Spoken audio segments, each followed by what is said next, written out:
Bismillahirrahmanirrahim. Assalamualaikum warahmatullahi wabarakatuh. Alhamdulillahirabbil alamin wassalatu wassalamu ala asyrafil anbiya'i wal mursalin wa ala alihi wa sahbihi ajma'in.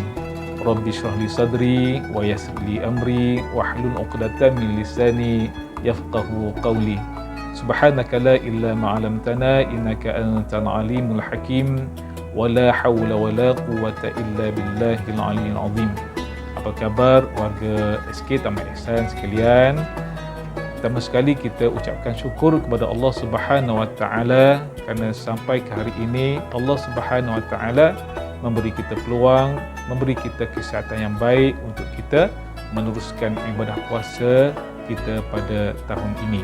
Jadi untuk hari ini sebelum kita meneruskan sesi pembelajaran kita pada hari ini, adalah baiknya kita kongsikan. Hari ini saya ada satu perkara yang cukup besar untuk umat Islam yang sedang berpuasa pada waktu sekarang. Itu tentang malam Lailatul Qadar.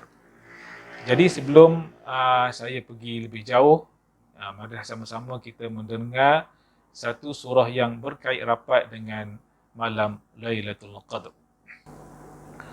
Bismillahirrahmanirrahim. Inna anzalnahu fi Lailatul Qadar. Wa ma adraka ma Lailatul Qadar. Lailatul Qadri khairum min alfi syahr. Tanazzalul malaikatu warruhu fiha biizni rabbihim min kulli amr. Salamun hiya hatta matla'il fajr. Sadaqallahul azim. Surah yang Ustaz baca tadi tu namanya surah Al-Qadr. Surah Al-Qadr ini Ustaz ada catatkan tentang info tentang surah Al-Qadr, iaitu surah ini terdiri daripada 5 ayat dan termasuk daripada surah-surah Makkiyah. Itu surah yang diturunkan di Makkah. Jadi, dan surah ini diturunkan selepas surah Abasa, dinamakan surah Al-Qadr, bererti kemuliaan.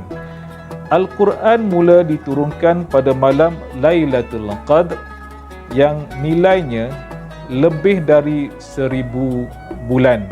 Para malaikat dan Jibril turun ke dunia pada malam Lailatul Qadr untuk mengatur segala urusan. Jadi, nampaknya kita sekarang bakal memasuki fasa terakhir Ramadan, yang mana pada 10 akhir bulan mulia ini umat Islam diseru, umat Islam digalakkan untuk melipat gandakan amalan kita kepada Allah Subhanahu wa taala.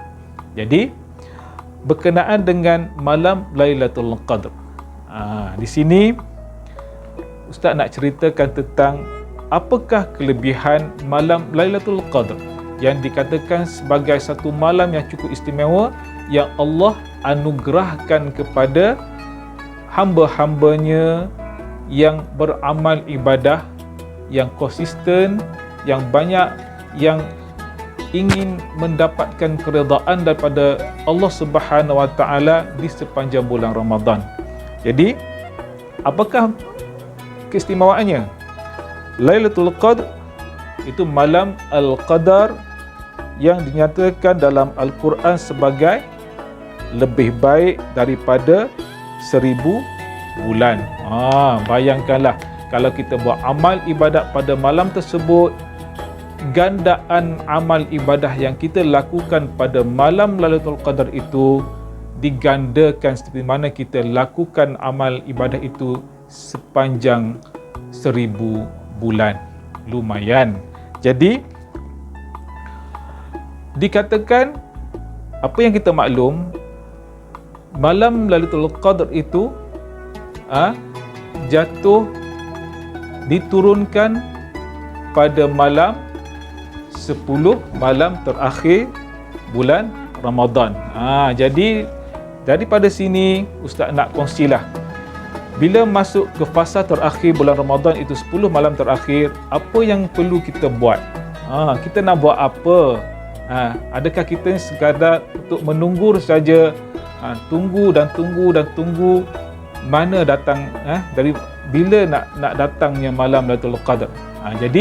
Jadi untuk 10 malam terakhir itu di sini saya ada tips-tips apa yang kita perlu lakukan, ibadat apa yang perlu kita buat di sepanjang malam 10 malam terakhir pada bulan Ramadan. Yang pertama sekali, tips yang pertama, luangkan masa beribadah kepada Allah Subhanahu Wa Taala.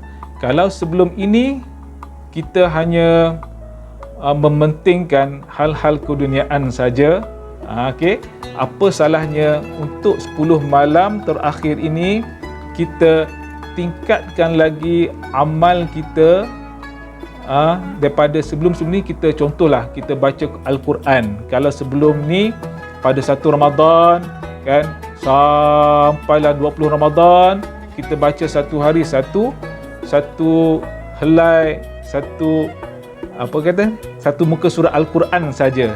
Apa salahnya, apa kiranya kalau kita gandakan lagi amal ibadat kita? Contoh baca Al-Quran tadi, kita lebihkan sikit, kita lebihkan lagi, kita tumpukan, kita buat tumpuan yang lebih kepada amal ibadat kita kepada Allah Subhanahu Wa Taala.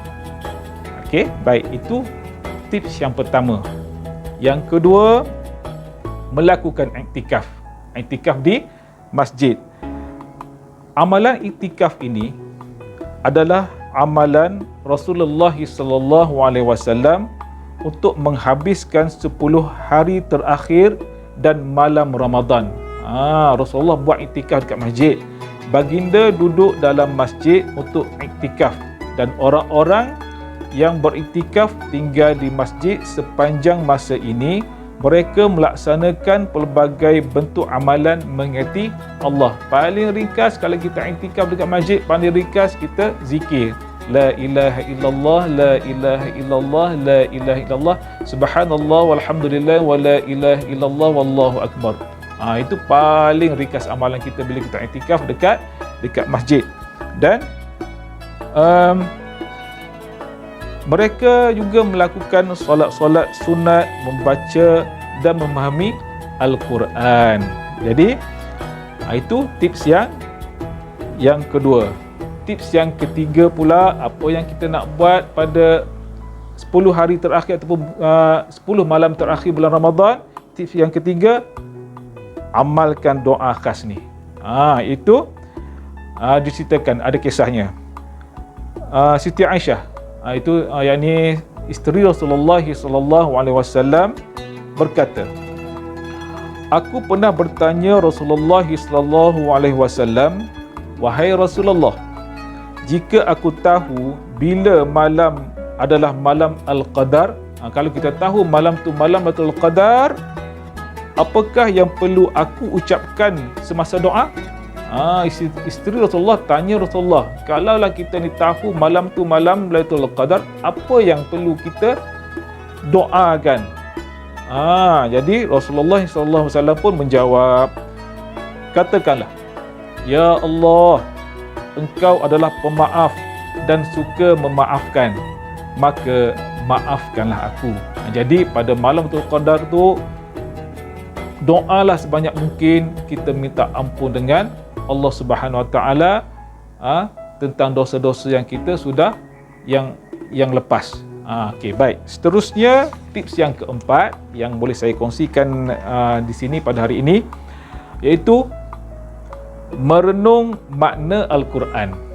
Kita renung makna Al-Quran. Tipsnya macam mana nak buat?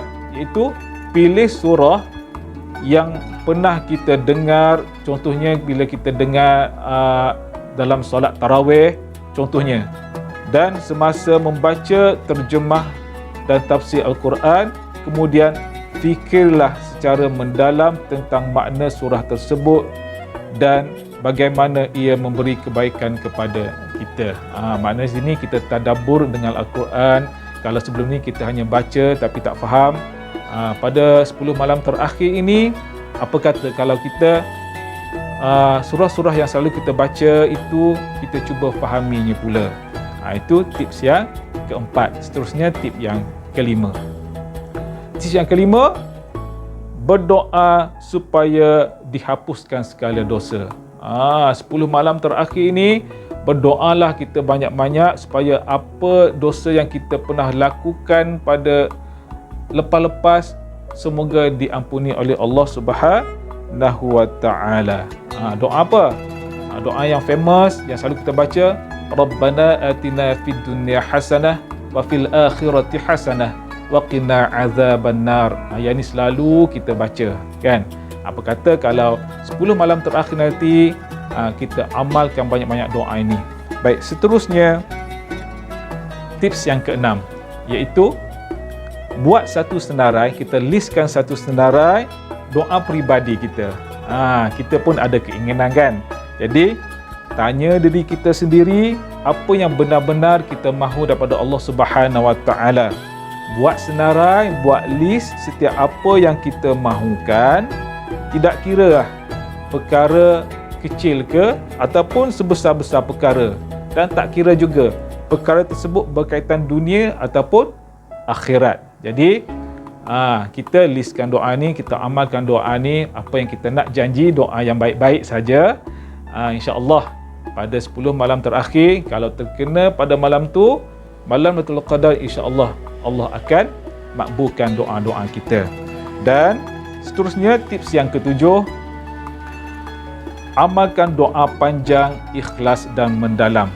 Kita nak berdoa pada Allah Subhanahu wa taala ni, pastikan kita doa bukan hanya dekat mulut tetapi sampai ke hati kita.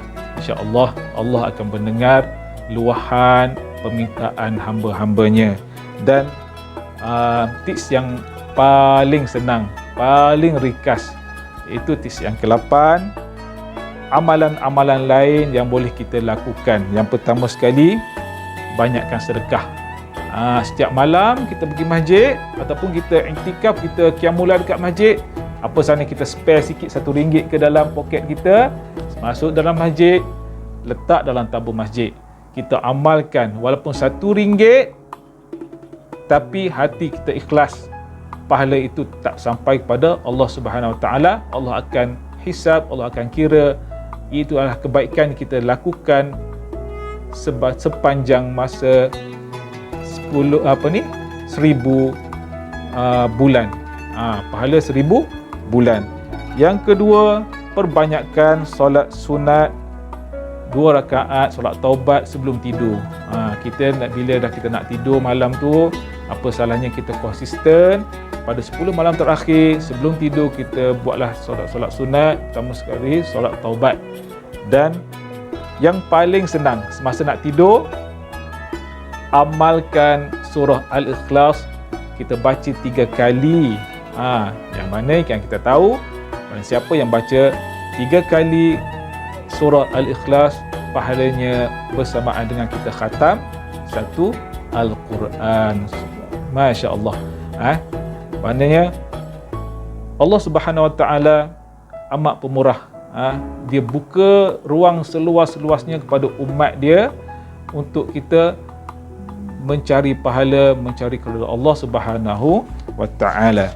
Jadi apa yang saya kongsikan pada hari ini, insya-Allah kita sama-sama dapat amalkan secara konsisten, dan mudah-mudahan apa yang kita lakukan, amal kebaikan yang kita buat selama kita hidup di dunia ini diterima oleh Allah Subhanahu wa taala. Jadi dengan ini saya sudahi dengan wabillahi taufiq wa hidayah. Wassalamualaikum warahmatullahi wabarakatuh. Wa ilal liqa. Ma'as salamah.